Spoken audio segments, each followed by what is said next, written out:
Good evening. You're listening live to the Xtreme Movie Show. I am your host, Rob, broadcasting to you from a fallout shelter here in Pine Hills Palace, just west of Orlando, Florida. I've got RDD from the Great Midwest joining me tonight as we continue our season 2 discussion of the TV show Fallout. We're on episode 3, and RDD, I got to tell you, this show's been very mid for me at best. I Yeah. think being generous with it. One of the issues haven't really brought up too much. I'm going to talk about it here because I actually think this episode did a good job of it in here, but it's also something they're not very good at. Is what's the tone of the show? Is it going to be kind of goofy with campy kind of horror? I mentioned that briefly, like with last episode and stuff. You mentioned the Rat Scorpion, and I'm saying that because the opening of the show I actually kind of like. We start off with a previously on kind of sort of right, just to catch us up, right? Because frankly, we don't give a shit about anything that's gone because we're not really invested in the characters, in my opinion. At least I'm not. But it's nice the images to kind of like make you focus. So okay, we almost have something going on, but then we get this guy who is with the Brotherhood of Steel, and he's turning into a ghoul, which is a human that's been radiated a lot, but that doesn't die. It's like the Incredible Hulk, but not cool. And he's got all these kids working for him in this camp, and what they're doing is they're taking the caps off the soda because that's their currency, right? I thought this was kind of cool the way he talked to them, and it was an extended scene. That's good humor. Yep. The rest of the episode, Yeah. So basically, Thaddeus, who basically is a former knight of the Brotherhood who defected, is taking up, rescued all these kids and gave them a purpose, and in turn they sell the bottles of the cola, Nuka-Cola stuff, for money, and he's not wrong with the way he says it, and he says it in such a way, but it's so obviously supposed to be like a child exploitation kind of scene. But when you look at all the kids, some of them are ghouls, some of them are like regulars. A lot of them have different growths and crap on their face or whatever like that too.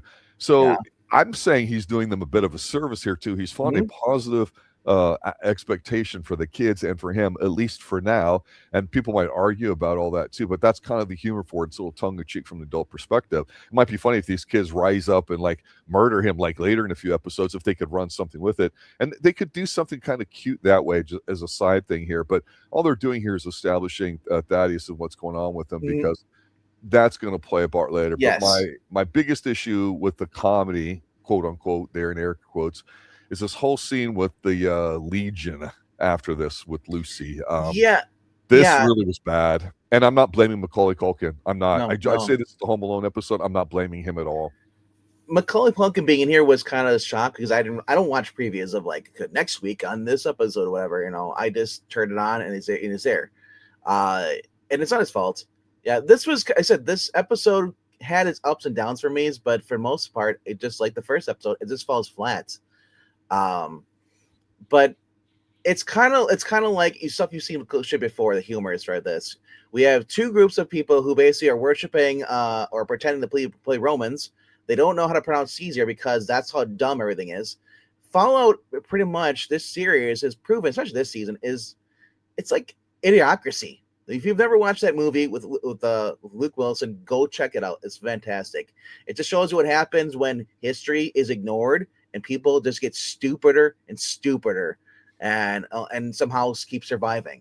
And so we have two groups of survivors. They're basically they don't know. They have a former government. They have their own little pilot or Pontius Pilate, whatever. Their Caesar. He died, but and they're warring over who's supposed to be the successor. And of course, Lucy walks in, and the first thing they're like, she's graded by Macaulay Culkin, who is like pretty much like the right hand man to this fake Caesar, whatever they call him, Kaiser, because that's how stupid they are. Yeah, and they're like, and she has no idea what they're talking about at first, until she realizes her being educated because she was in the vault, and she's talking like, wait, do you mean Caesar? And I love it because she's pointing out this was actually exceptional for her.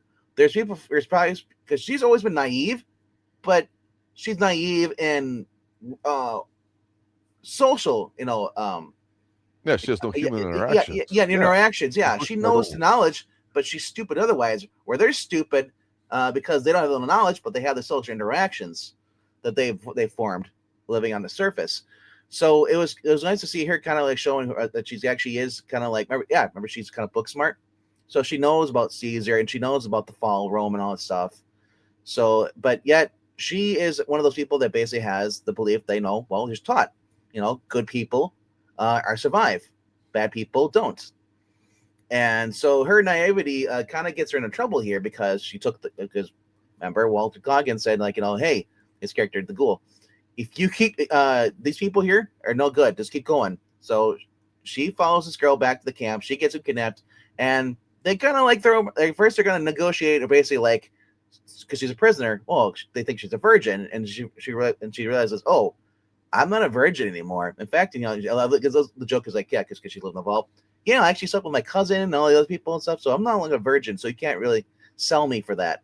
So instead, because she's waste, and I thought was interesting because normally I thought they would have thrown her in like the labor camp. They decided to throw up on a fake crucifix, tiring her, to let her die. Well, and also the lady that she rescued, they just quickly beheaded her. Yeah, and so and they did it in a way which I'm like, okay, that's fine with me because the outfits and they put on a are pike. Very hit miss, and here I thought they hit well, but here's the problem: this whole Legion thing, when you're playing a game, each of the factions have their like identity, and in their own way, they have a certain amount of lethality to them, where you're scared, right? And this one was like the brutal one. The other one there too with the military outfit that Max is a part of. I mean, that's portrayed kind of like somewhat accurate or whatever like that, because you kind of believe that, hey, if nothing more than like a dumb Marine is just going to beat you up or something, right? Although they're adding stupid stuff to it now. So, but here, the whole thing with their virginity and all that, I'm like, is this supposed to be funny where you outsmart them or trick them? Because it's not. The problem with the show is that they're trying to go into the humor, but the problem is they don't make the villain seem much of a threat. True. Agreed. Yeah. So it was like with Macaulay Culkin's character in there, and like had anybody else been in there, like you said, look, they would have been dead. Walt Goggins comes in and he pretty much has no issue whatsoever, because they show him killing people, not whining about whether it's right or it's not. Yeah, exactly. And yeah, it was just that's the problem though. I love camp, but I love dark humor. That's more up my alleyway. Like is what I like. This is very just kind of camp, and there are some people that are bad people, but they're like the. This kind of felt like I was watching like it was made for like 10-year-olds. I agree with you. Yeah, I think that's they don't really give you a scary villain. I want to remind you of the whole push isn't just Netflix; it's the entire media industry, the complex here that says they make a majority of their content, streaming content, for what they call the second screen, for like. If you're washing the dishes, making dinner, doing homework or something like that, and you just need to have something on in the background, where they can say, well, we can get away with it because the attention span isn't really that important. We'll just create this really crappy basic structure that on paper looks like it's legitimate, right? And, it's like all the TikTok videos of people cooking, throwing together the exact same recipe. They're not really cooks. They're trying to be entertainers and being flashy and dashy. It's not really being a cook. It's just showing up. You brought up, was it yesterday or last week, the episode that when it came to the monsters, that I honestly that was much more intense because there's a sense of you will be killed. Of course, we know that he's a ghoul, though he can survive more stuff because his body's mutated and stuff, so he doesn't die quickly as a human does. Well, you said you really play the games, right? I've watched a friend play. I think it was for Xbox 360. I think it was New Vegas, and then maybe 4. I never really got him because I hated the combat system. It looked dumb to me. I was more into the Call of Duty or just regular first-person shooter stuff like Doom. Sure. Like, I hated the whole, was it BAPS or what it was called? Yeah, that's the system they use for it. And I know it's like you're probably I just want to shoot. It's like, or give me a sword, And hello to RE22 who's watching us right now on the Vertical live stream. Thanks for joining us. The whole thing to it is the beautiful thing is when you leave the vault, as you've rolled your character and all that kind of stuff, you don't know what to expect, so you're discovering it along the way. And that's kind of the whole unfolding of the process, is that you come across these different factions that, depending on how you interact, whether you steal, shoot them, or help them out, they may or may not join you. So if you get in good with one faction, you might automatically have a slightly negative status with another faction. So there's this whole faction thing that's still in gaming today and everything, and the way it's written, and you're going to have your lines and options in the game kind of unfold to that. But it was always, you always made these choices. So as you got farther along in the game, say particularly in the last one, Fallout 4, you had to make the moral decision. Hey, am I going to side with the Institute or this or that or whatever? And that's what it leads you down. You didn't really know about all the pre-war stuff that they're trying to make an issue in here. And it brings me to the whole Walter Goggins character about it, is that you're relying on him way too much. We like him. We love him, but we like him now. Hopefully he just won't be there, because it's only a show when he's on the screen, really. I like, because in the flashbacks, they're pretty much making him out to be what Lucy was. It's like Lucy is a new version of him. He's gone down that path. They wanted him to take out this guy, the governor of New Vegas, because he was going to press the nuke, and he's like, I'm not an assassin. I don't want to kill people, right? And so basically, this is the same thing. Now you see Lucy in the present. She's facing the same thing. Is she going to be able to kill her father, or do anything? Because he says, like, when it comes to this, it was just very like, I don't know. It's like, when it comes to Lucy, I want Lucy to start not going like John Wick or like that, but I want her to come out like a Sarah Connor type. Yeah, maybe she's happy with her first kill, and then maybe she's satisfied the next time. And when I say be a badass, when I say Sarah Connor, I mean Judgment Day. Yes. Number 2, not the Sarah Connor we got in whatever that was, Dark Fate or Twisted Fate, whatever it was. I want the one who basically knows what needs to be done and does it, but still has that be able to trust people, wants to do that, because you can still do that. It's just that you gotta be smarter, and she shows signs of basic knowledge stuff, so she can trick people if she wanted to. She has that charisma or whatever, or intelligence. That's the other thing too I would love to see, because we're playing it's a video game movie. I want to see her stats. They kind of did that at the beginning of season 1 to explain it a little bit, which I actually liked how they did that. So you get an idea that she is we're not reminded of it though, which sometimes you need if there's a layoff, right? Yeah. I do like the fact that in here, Dog Meat's walking with the ghoul once he kind of gathers himself and he's leaving, and he finds that empty resort camp. And he's kind of whining at him, and he's like, yeah, I guess we're going to need her down the road or whatever like that, because that's what a dog would do, right? Right. That's kind of cool. So there's some nice touches the show can produce. But the whole stuff with Max here and the Brotherhood and so the Kumail guy coming in, I'm like, you want to talk about Macaulay, which I don't blame him. No. It's like this. Here's how I look at it, and maybe you have a different point of view. No matter what the material is you're doing or how you choose to present it, people that have money hire a producer that says, okay, I will get the people together to do the job. The writer writes the story, it gets approved on by a bunch of people in the room, and then the director's job is to shoot it. That's it. So unless it's the director doing the writing and all that, like a John Carpenter or something like that, or Quentin Tarantino, you're not going to get that in the TV show. So, and you've mentioned it before, where you've noticed sometimes from episode to episode it's different because it looks different, and or the way the story's told is different. It's the writer. Like I said, a lot of times I prefer to have the same writer, same director. We see that with because clear as day. For those who have been watching Tulsa King and Landman has always been the same writer, Taylor Sheridan, and the same director. Tulsa King has multiple different directors and writers, and the quality of the writing drops, and then it goes back to the subpar, and sometimes it's great once in a while, but I prefer when you have one person writing everything and one person directing it, because you get one vision. Yes. Instead of just multiple. Well, I don't like what that person did, and then they're going to direct, and do something to change it. I'm like, no. I don't like that, because a lot of times you don't really have much of a writing room. They're supposed to have where everybody gets together and talks about they're going to do. And sometimes people still do what they're going to do because, well, I see it a little differently. I didn't like it. So maybe it was too harsh. Let's change it up here. And it's like, no.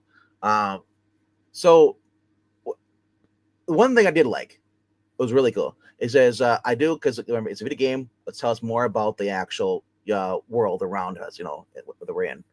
And pretty much this world here is pretty much we get to Macaulay Culkin, his character was important because he does mention that these guys are at war with other factions like the New California Republic, which you saw in season 1. The Brotherhood of Steel, he also mentions that too as well, which you know is kind of splintering because they're all of them are kind of like gonna have a civil war soon. And then there's also the Great Khans, which is basically the Great Khans are a raider tribe, which we really haven't really seen that I've noticed. And so I don't know. It's like I would love to see more different tribe stuff because we've already seen the grifters, and we've seen some of the zombies. Mm-hmm. I want more monsters. I said I want that. I forget what it's called. And I think you want more of the game. Yeah, pretty much. Because the game is 80% of that stuff and only a little bit of interacting. Well, the game was more action. You come across a little in your like trying to the whole point of this. They're trying to get their way through to get to Vegas. So you should be going through different towns. If there's any towns left, you should come around stragglers, and they should be trying to fight to survive. And she's like, "Oh, I would love to have her." Where she's like, "Oh, she's a sweet, like a lady," and then the lady tries to kill her, and then she's like, "You fucking bitch, tried to kill me." I want that. I want her to start getting less of being good and realizing she needs to survive. And she's like, "I can't believe that old sweet old lady's like, yeah, I can't trust old ladies, man." It's like the Book of Eli. When they come across the old lady and it's like, and she's playing Ring My Bell on the record and they find out they're cannibals. Like, I want something like that where she's forced to grow up. And it feels like this season hasn't really done much of that at all. It kind of backpedaled. As we said, we talked about the characters. They had character growth in the first season. Doesn't really feel like they're getting much out. It feels like we went back to like reset mode. Like they decided, look, I don't know why, but it's Westworld all over again. That they're so interested in just setting up everything, and it's been a season and a half now. Yeah. So the other things going on here, we have Maximus, who is basically now we have the other guys in here too. I forget what his name is, Candor or something like that. The new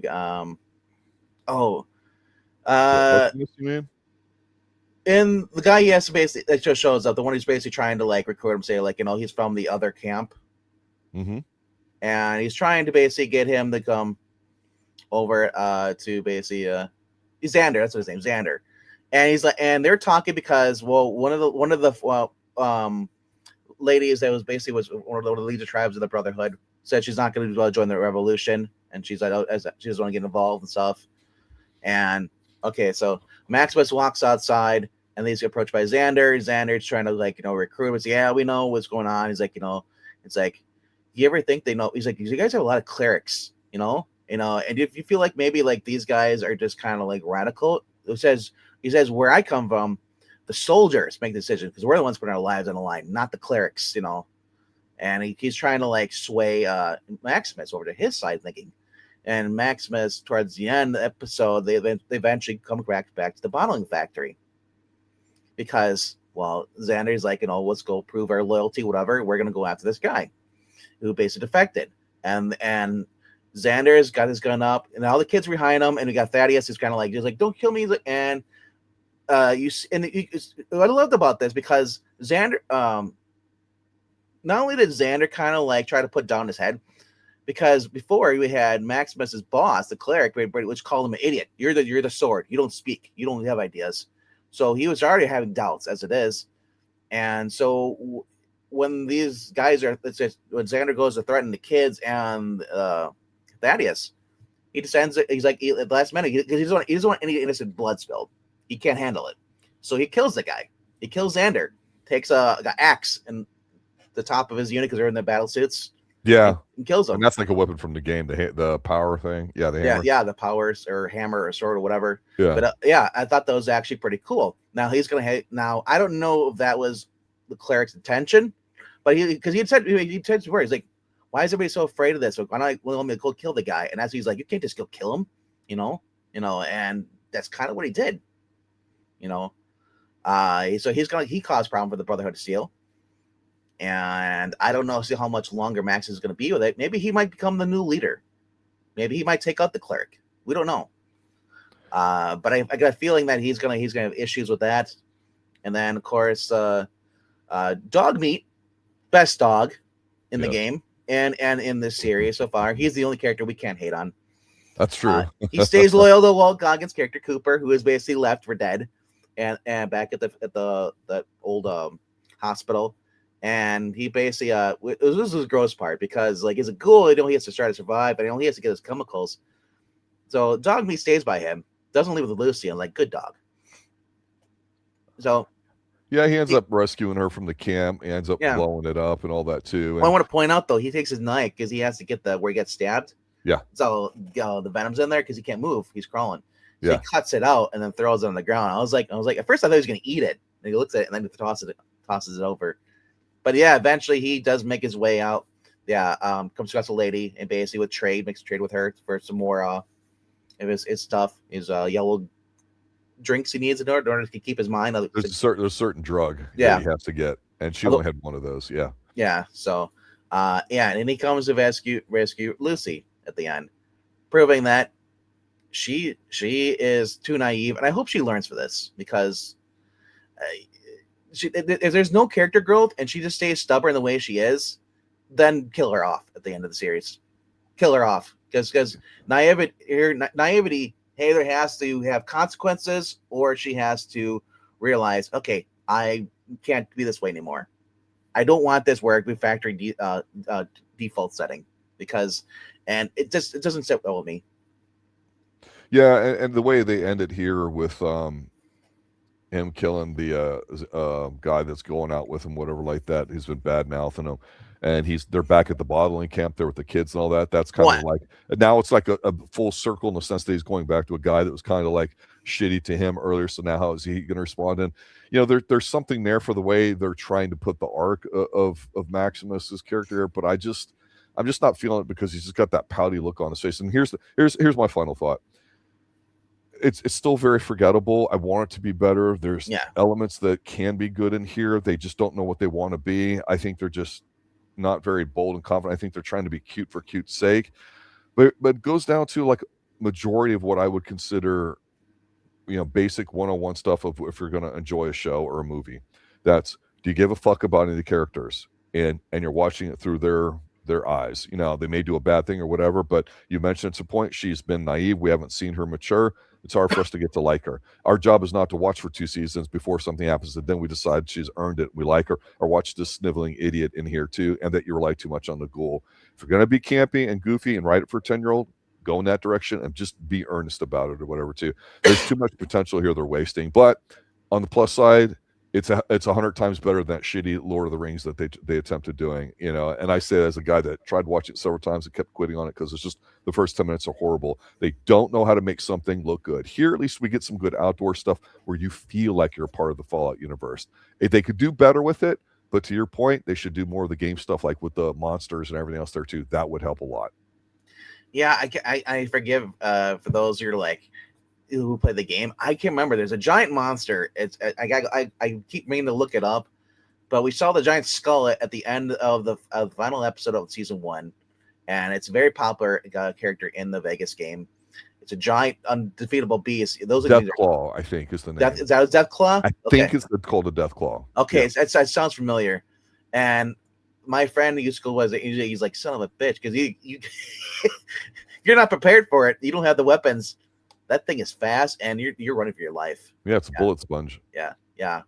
I give me the Deathclaw. I either at the end of the series I wanted to come in and be like, or just show me there's a Deathclaw stalking the grounds. Yeah. And then finally at the end of the series or end of this season, that the Deathclaw comes into play because Lucy uses the Deathclaw to help her for advantage. Because let's just face it, a guy in a power suit versus a woman who's on a power suit, she doesn't really stand a chance unless she uses her wits. Yeah. And the ghoul, Cooper can only do so much. But yeah, I don't know. It's like I'm curious to see as far as what goes on as far as Cooper. Cooper was approached. He went to go for his buddy Charlie's basically like funeral, whatever, or a memorial service, and it just showed you how even back then in the flashback, like a lot of people just didn't give a shit at all about patriotic stuff. The one sender, she's like, you may not know me. That's because I'm not rich. I'm not corporate sponsor. Blah blah blah. She doesn't really care. She doesn't remember who the character, soldier. She did a good job of sounding like a phony though. But Yeah. it's not funny. No. No, what I was reading up to is that that's the whole scene where basically you have Cooper talking to his other buddies. He's like, yeah, your boss wants me to do. You know what she wants me to do? She wants me to go kill this Robert Haas, I think it was. House. Yeah. And he's like, I ain't fucking a killer. And he's like, oh, I'm sorry, I didn't know that. He's like, whatever. He's like, he's like, yeah, but would you rather just kill one man and save the world? Version, kind of that spiel, whatever. So after this, Cooper goes to take a piss, and he's approached by, I think it wasn't Robert Haas, was it? I remember which one of the guys. It was the guy from I can't remember what his name is, but and that's a problem. Yeah, that's emotional attachment to the characters, or at least I know his name because I watched this yesterday and then I kind of forgot everything because I was doing everything else. Yeah. What was the approach for? Well, it was basically he wanted to talk about see if he's a loyal, because he's it's a reference to the McCarthy period where they tried identifying people. No, but it was Hollywood with communism. That's what they're trying to emulate here. I know, yes, but that's not the point though. The point was this guy is a guy sniffing out to see if Cooper is a spy, right? Because this is the guy who creates the miniaturized control device. He put it in the neck. We saw him in episode, I believe it was episode 2, and that's what what's his name? The guy from Twin Peaks is pretty much experimenting with it. I think his name's Henry. Yeah. So this guy is obviously I thought he was gonna stick a device on the guy in the back of Cooper's neck, neck, and he's because Cooper literally goes in there taking a piss, and this guy's talking to him, and he's like, I'm first of all, I'm nerved as it is because I'm in there taking a piss, man. Don't come that close to me when I'm talking, I'm peeing. It would have been better if Cooper would turn around and pee on. Oh, my bad. Let's get out of it. That would have been hilarious. If you want comedy, give me that.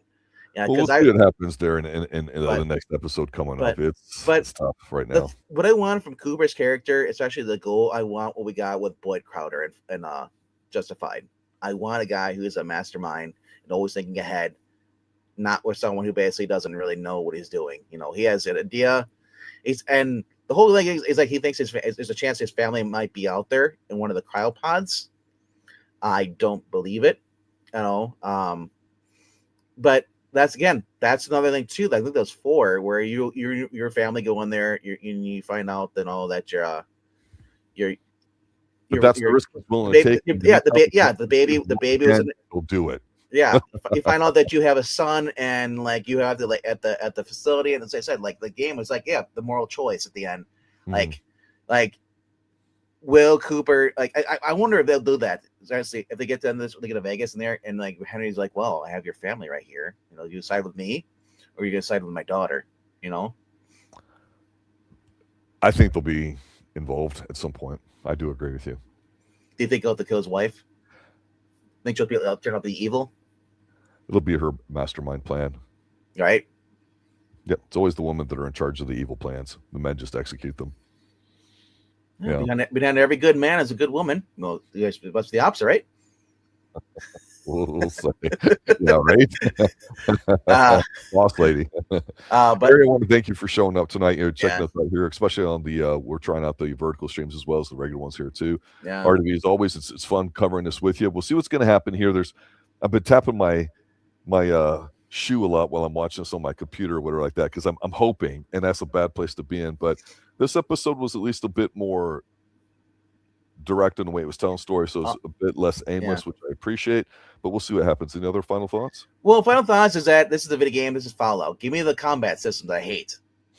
Let's see more of that. Where's the percentage of it would you use this? You know what? If I was the director, I would do it. At least, and I would do it in a style of Doom, first person point of view, and you're and it show you here your percentage of what you could do, and that's what I want. I want her to put on a goggle or whatever that tells her scope. It tells her, okay, this is your probability here. This incorporate that into it's a game.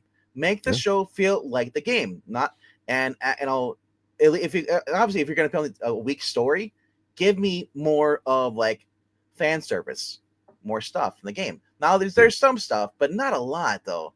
Is yeah, if you go on the Wikipedia for like the fandom Wikipedia, that shows you some stuff. But as I now, if you played the games and you say you recently played them and you're a real hardcore fan, you might be able to put it. Hey, that's cool. This is this, and all. But like, where are the fucking bobbleheads?